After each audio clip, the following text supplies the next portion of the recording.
आप फिगर समझ गए तो आपको त्रिकोणमिति के जितने भी सूत्र होते हैं उससे आपको प्रॉब्लम नहीं होगी। तो चलिए सबसे पहले हम एक राइट एंगल ट्रायंगल ले लेते हैं, यानी समकोण त्रिभुज ले लेते हैं और उससे समझते हैं। तो एक समकोण त्रिभुज सबसे पहले हम बना लेते हैं, राइट एंगल ट्रायंगल।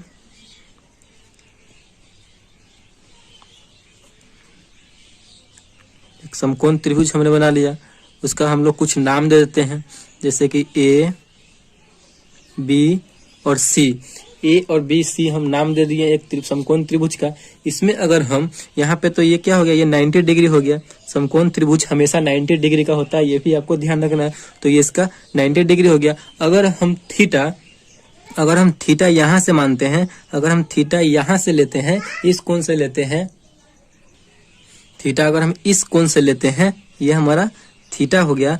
तो आपको ध्यान रखना है कि जहाँ पे हमारा 90 डिग्री का कोण बन रहा है उसके हमेशा सामने वाला जो होता है वो हमेशा कर्ण होता है। तो ये हमारा कर्ण हो गया, ठीक, जिसे हम H से डिनोट करते हैं, इंग्लिश में H से डिनोट करते हैं और इसे इंग्लिश में हाइपोटेनस बोलते हैं, ठीक।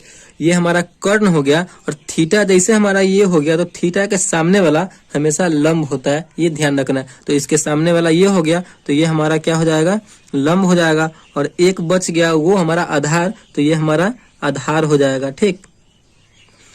आधार को हम बी से सूचित करते हैं, स्मॉल बी, और यहाँ पे लंब है इसे पी से सूचित करते हैं, यानी परपेंडिकुलर, और आधार यानी बेस बी।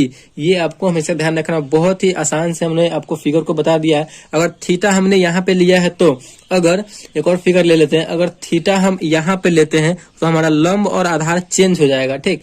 चलिए एक और हम बना लेते हैं समकोण त्रिभुज। ये हमारा समकोण त्रिभुज है, राइट एंगल ट्रायंगल है, ठीक। इसका भी हम नाम दे देते हैं ए, बी और सी। हमने इसका नाम दे दिया। यहाँ पे ये हमारा हमेशा ये 90 डिग्री ही रहेगा। 90 डिग्री हमेशा समकोण त्रिभुज होता है। और समकोण त्रिभुज के जो 90 डिग्री का कोण है उसके सामने वाला जो है भुजा हमेशा कर्ण होता है। इस बात को हमेशा ध्यान रखना। कर्ण हम ये नहीं बदलता, ये हमेशा कर्ण रहेगा, जिसे हम H से डिनोट करते हैं, हाइपोटेनस बोलते हैं। अगर हम थीटा यहाँ पे लिए थे तो इसके सामने वाला लंब था। अगर हम थीटा यहाँ पे लेते हैं, ये हमारा थीटा हो गया। थीटा जैसे ये वाला यहाँ पे थीटा लेंगे तो इसके सामने वाला तो ये आ रहा है, तो इसके सामने वाला हमेशा लंब हो जाएगा, ठीक। इसके सामने वाला लंब हो जाएगा और एक बच जाएगा ये वाला, ये हमारा क्या हो जाएगा, तो आधार हो जाएगा। आधार यानी बी हो जाएगा और ये लंब यानी पी हो जाएगा, परपेंडिकुलर। इस फिगर जो है बहुत ही आसान तरीका से हमने आप लोगों को फिगर को समझा दिया है। आई होप आपको ये फिगर बहुत ही अच्छे से समझ में आ गया होगा। थीटा अगर ये वाला होगा तो इसके थीटा के सामने वाला हमेशा लंब हो जाएगा और ये आधार हो जाएगा। और कर्ण तो हमेशा ही यही रहेगा, जहाँ पे 90 डिग्री के सामने वाला हमेशा कर्ण होता है। थीटा अगर ये रहे तो थीटा के सामने वाला लंब और 90 डिग्री जो कोण बन रहा है जहाँ पे उसके सामने वाला कर्ण, और ये बच जाता है जो आधार हो जाता है। बस ये ध्यान में रखना है। तो लंब कर्ण आधार यही इसका रूल है, यही चलते रहता है। तो चलिए साइन थीटा इक्वल टू क्या होता है लंब आधार कर्ण में, उसको हम लोग एक बार देख लेते हैं। तो साइन थीटा इक्वल टू होता है लंब बटे कर्ण, ठीक। आपको 3 फॉर्मूला याद रखना है, उससे हम आपको 6 फॉर्मूला पूरा याद हो जाएगा। त्रिकोणमिति में जो है 6 अनुपात होते हैं। त्रिकोणमितीय अनुपात 6 होते हैं। कौन कौन से? साइन, कॉस, कॉसेक, सेक, टैन और कॉट, ये सब होते हैं त्रिकोणमितीय अनुपात। तो साइन थीटा इक्वल टू क्या होता है, लंब बटे कर्ण। साइन का आपको याद रखना है तो कॉसेक का ऑलरेडी याद हो जाएगा। इन दोनों का आपस में एक रिलेशन है, इन दोनों का एक आपस में रिलेशन है। साइन थीटा इक्वल टू होता है लंब बटे कर्ण। अगर इंग्लिश में बात करें तो लंब यानी पी, परपेंडिकुलर, और कर्ण यानी एच, हाइपोटेनस, ठीक। इन दोनों का रिलेशन क्या है कि साइन का लंब बटे कर्ण है तो कॉसेक का इसका उल्टा हो जाएगा। लंब बटे कर्ण है तो कॉसेक थीटा का क्या हो जाएगा, कर्ण बटे लंब हो जाएगा, ठीक।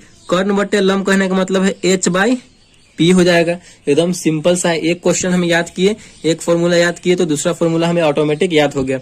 अब दूसरा क्या है, अब आप लोग यहाँ पे दूसरा देख रहे हैं कॉस थीटा। तो कॉस थीटा इक्वल टू क्या होता है, आधार बटे कर्ण। इसको आप याद रख सकते हैं। कॉस थीटा इक्वल टू होता है आधार बटे कर्ण। तो आधार जो है, आधार को इंग्लिश में क्या बोलते हैं हम लोग, बेस बोलते हैं, यानी बी। और कर्ण हमारा क्या होता है, एच होता है, हाइपोटेनस। तो इंग्लिश में B/H हो जाएगा, आधार बटे कर्ण। अगर हम कॉस का याद कर लिए तो हमारा जो सेक है वो ऑटोमेटिक याद हो जाएगा, यानी कॉस जो होता है सेक का उल्टा होता है, या सेक जो होता है वो कॉस का उल्टा होता है। बस यही इसका फंडा है, यही चलता रहता है। तो सेक का क्या हो जाएगा, कर्ण बटे आधार। कॉस का उल्टा हो जाएगा सेक में, कर्ण बटे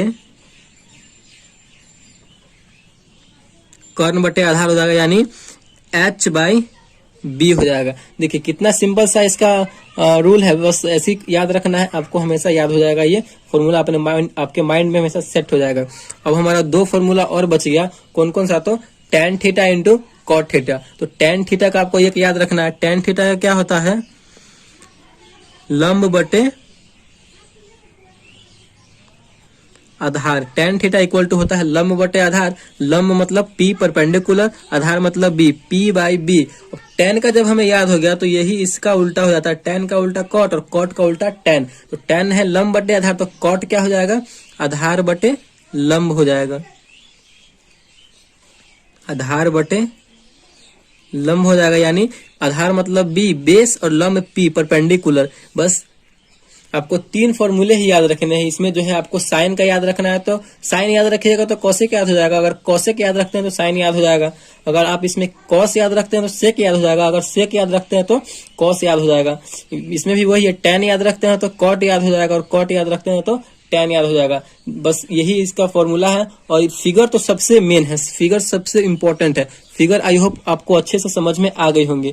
अगर वीडियो आपको अच्छे से समझ में आई और फॉर्मूला आपको आपके माइंड में सेट हो गया है तो वीडियो को जरूर लाइक कीजिएगा और चैनल को अगर नए हैं तो सब्सक्राइब जरूर कीजिएगा। Thank you.